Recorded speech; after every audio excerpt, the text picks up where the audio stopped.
I am Dr. Rashid Ahmed from the Department of Physics of Kohat University of Science and Technology. In the subject of particle physics with the course code PHY 452, we are at the lecture number 22 and the topic is lifetimes and cross sections. As we know that in particle physics, heavy particles decay into the lighter ones, and when they decay with a different time involved. That is called the lifetime of a particular particle. In today's lecture, we will be interested in how to calculate the lifetimes of different decaying particles. And then there is another phenomena of scattering. We know that different particles scatter off from each other, but the probability of they coming together, close together, is somehow known as cross sections. So in today's lecture, we will also calculate the cross sections of different scattering problems. So as we know that experimental probes in particle physics are very important, because of them we are able to know the structure of the matter, and we are able to know that if there are new particles or not. There are three kinds of experimental probes which are usually used. For example, the first one is the bound states. Bound states of fundamental particles provide us information about these fundamental particles, and these are relatively easier to understand and treat and analyze, and they are done with the non-relativistic quantum mechanics. For example, the Schrodinger equation.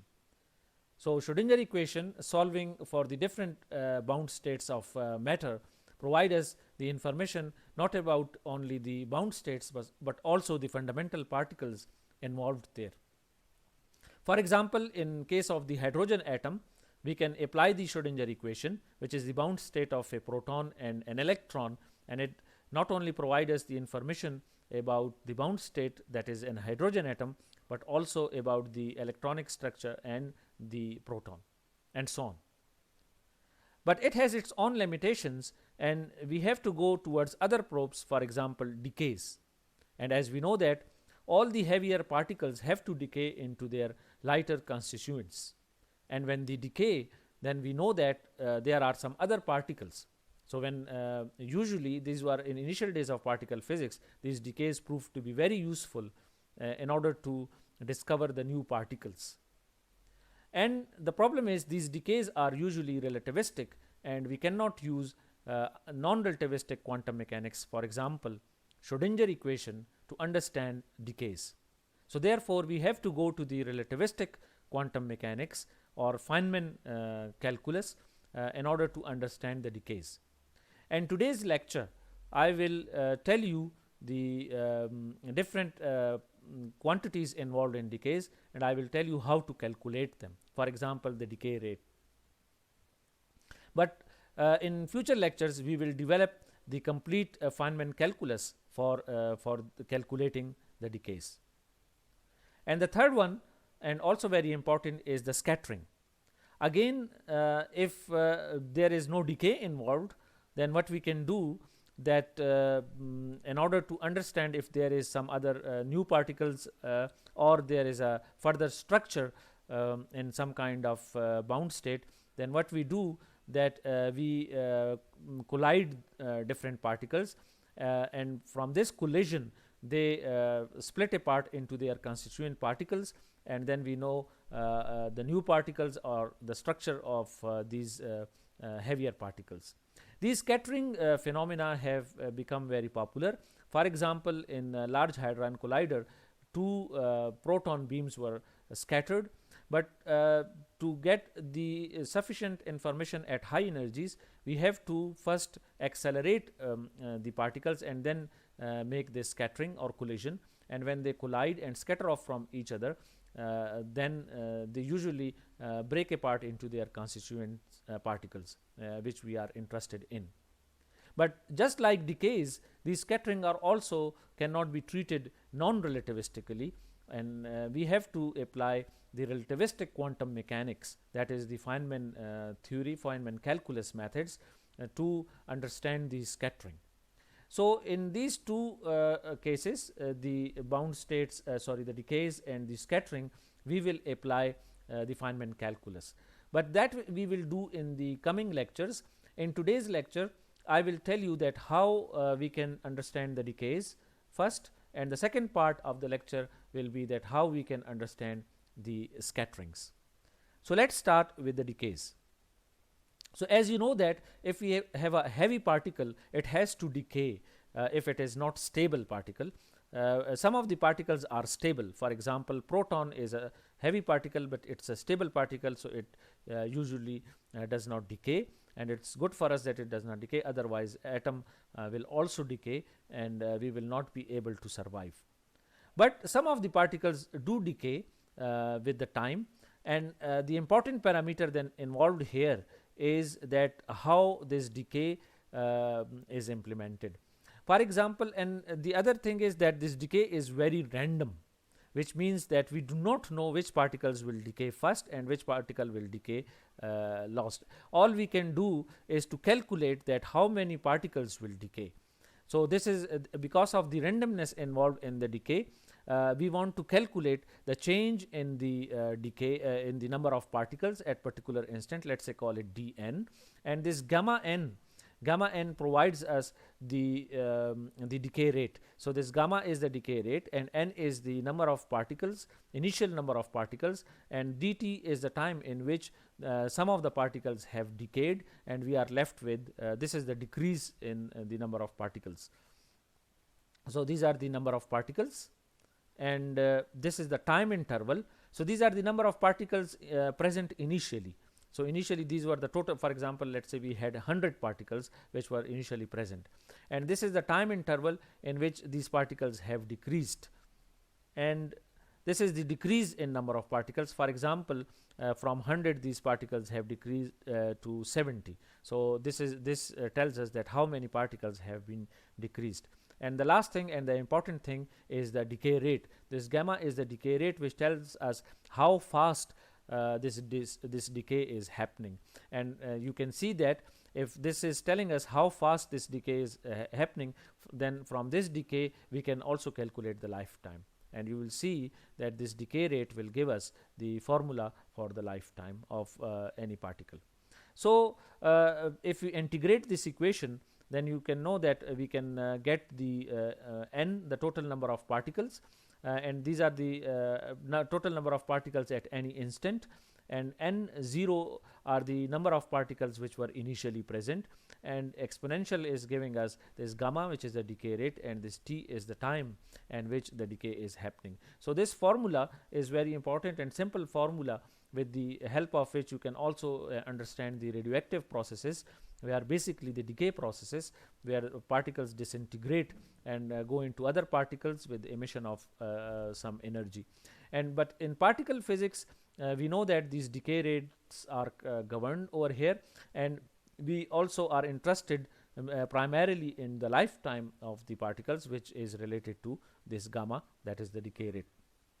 Okay, so now we want to calculate the lifetime, and this is the formula for the lifetime, which is 1 over gamma.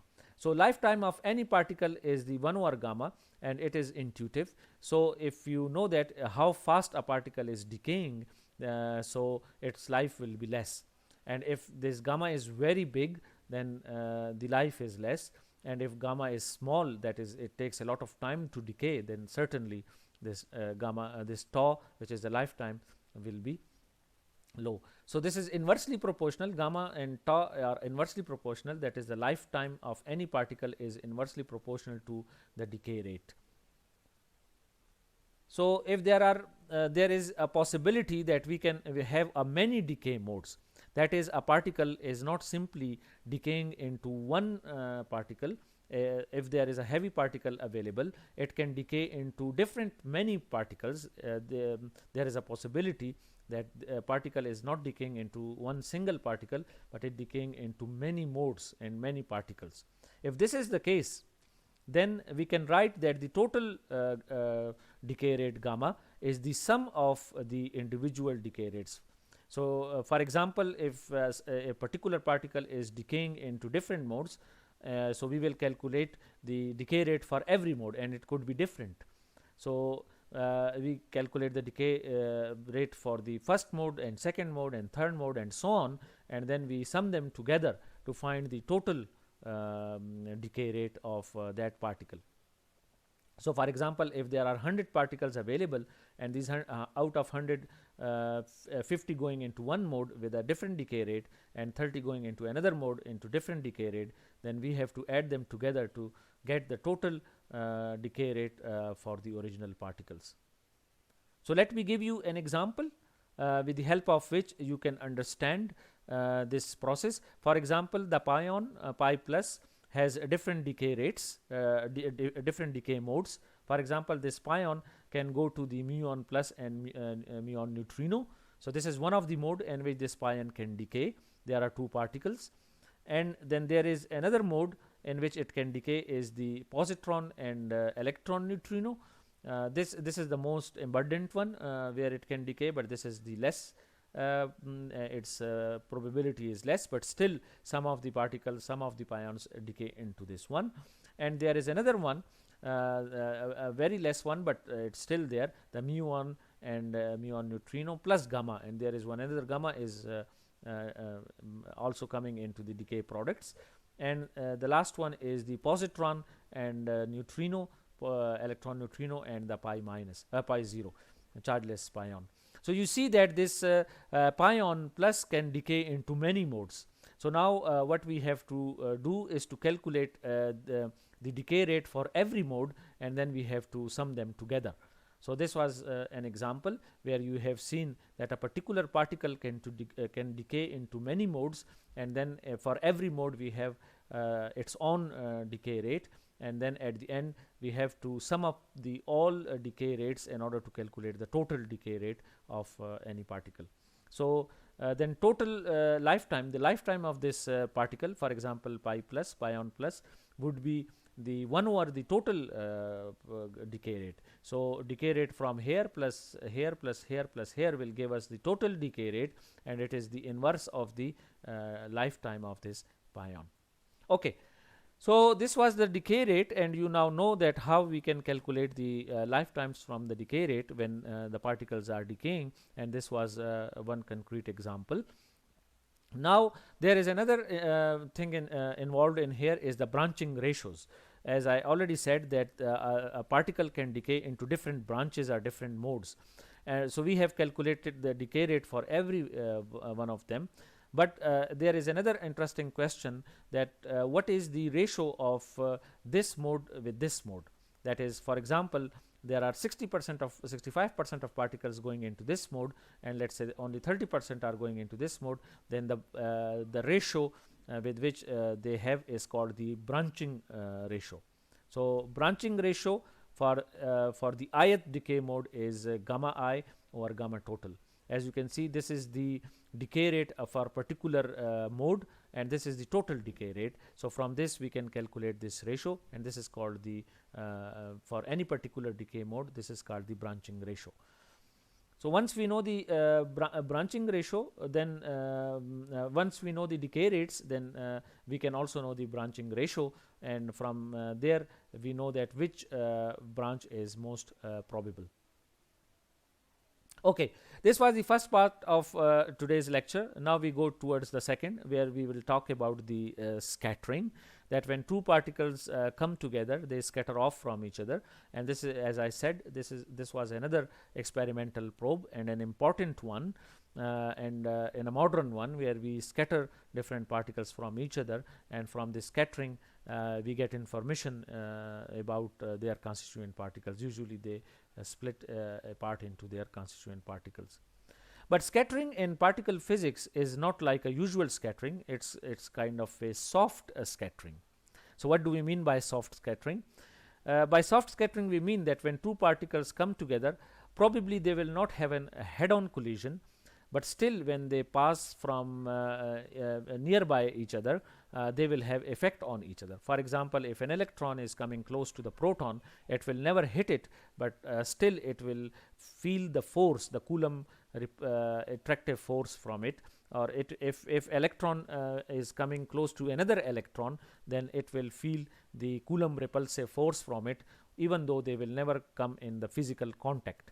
So in this sense, we say that the scattering is in particle physics is a soft scattering, which mean that although they are not coming in physical contact, they are not touching each other, but still we call it a scattering, because or sort of collision, because they come close enough so that the force can be applied on each other.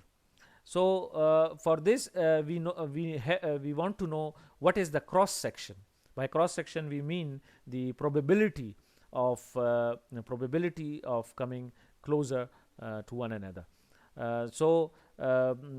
This is the total cross section formula, and this is the individual cross sections for every particle. So we have to sum up all the cross sections to get the total cross section.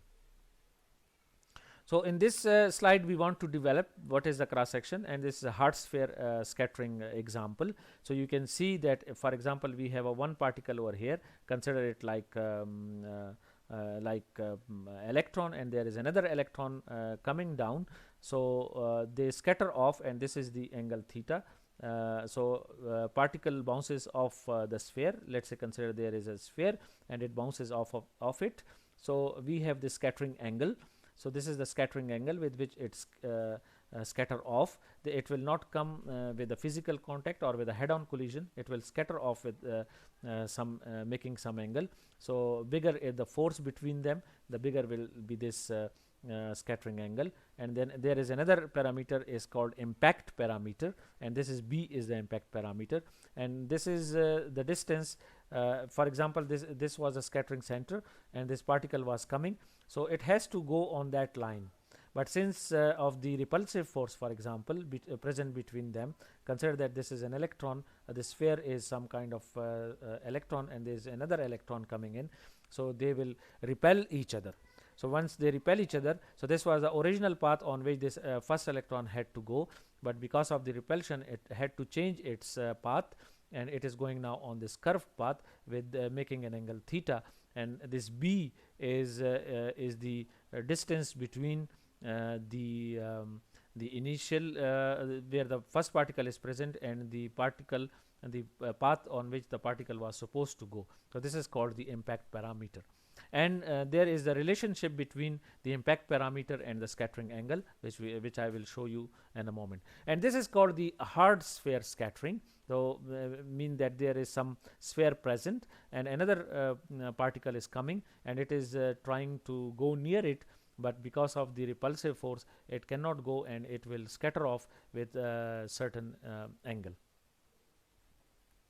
So relation between B and theta. So this is the relation. B is equal to r cos theta by 2, and or theta can be written as 2 cos inverse B by r.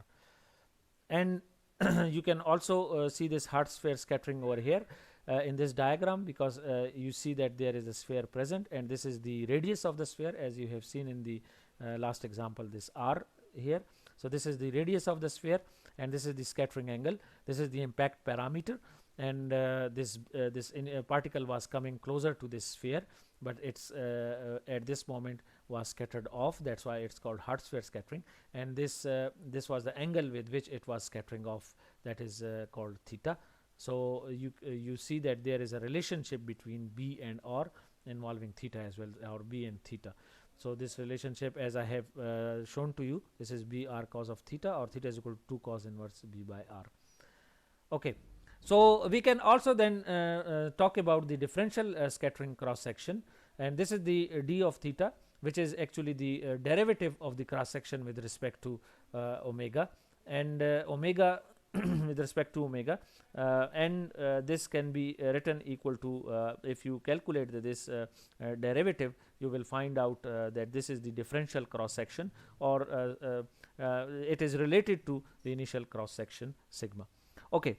So in today's lecture we have seen the lifetimes and the scattering. In lifetimes we seen that there are heavy particles which decay into the lighter ones, and then they can decay into different modes, and we can calculate the decay rate of every mode, and then the total decay rate is a sum of them, and from this decay rate we can then calculate the lifetime, which is the reciprocal of the decay rate. And then there is a problem of scattering, and we seen that if two particles coming together, they can scatter off, and then we have to calculate their cross section, that is the probability that a particle will or the probability that the particle will come near, at least in soft scattering. And we have found the relationship between the impact parameter B and the scattering angle theta. With this, I thank you.